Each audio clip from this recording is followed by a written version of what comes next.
വാഹനം ഓടിക്കുന്നുണ്ടോ എന്ന് കണ്ടെത്താൻ KSRTCയിൽ കൊണ്ടുവന്ന ബ്രെത്ലൈസർ പരിശോധന ഭയന്ന് ഡ്രൈവർമാർ മുങ്ങുന്നു. ഇതോടെ പലയിടത്തും സർവീസ് മുടങ്ങി. ഗതാഗത മന്ത്രിയുടെ മണ്ഡലമായ പത്തനാപുരത്തെ ഡിപ്പോയിലടക്കം സർവീസ് മുടങ്ങിയ സ്ഥിതിയുണ്ടായി. ബ്രെത്ലൈസറിൽ 0-ന് മുകളിൽ റീഡിംഗ് കാണിച്ചാൽ സസ്പെൻഷനാണ് ശിക്ഷ എന്നതാണ് ഡ്രൈവർമാർ എത്താത്തതിന് കാരണം. ബ്രെത്ലൈസർ പരിശോധനയ്ക്ക് വിജിലൻസ് സംഘം എത്തുന്ന വിവരമറിഞ്ഞാൽ തലേദിവസം മദ്യപിച്ച ഡ്രൈവർമാർ പോലും ഡ്യൂട്ടിക്ക് എത്താറില്ല. പോലീസ്, മോട്ടോർ വാഹന വകുപ്പ് എന്നിവരുടെ ഊതിക്കൽ പരിശോധനയിൽ 100 മില്ലി ലിറ്റർ രക്തത്തിൽ ആൽക്കഹോളിന്റെ അളവ് 30 മില്ലിഗ്രാം കടന്നാലേ ശിക്ഷയുണ്ടാവുകയുള്ളൂ.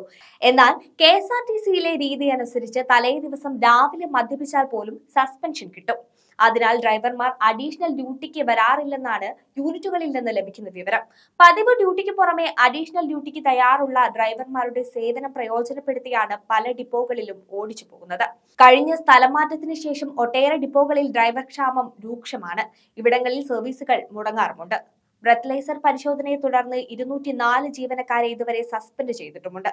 ഇതിൽ 100-ലേറെ പേർ ഡ്രൈവർമാരാണ്. ഇതിനു പുറമെ മെയ് മാസത്തിൽ 274 ഡ്രൈവർമാർ വിരമിക്കുന്നുമുണ്ട്. ഇതോടെ കോർപ്പറേഷനിൽ ഡ്രൈവർ ക്ഷാമം രൂക്ഷമാകും.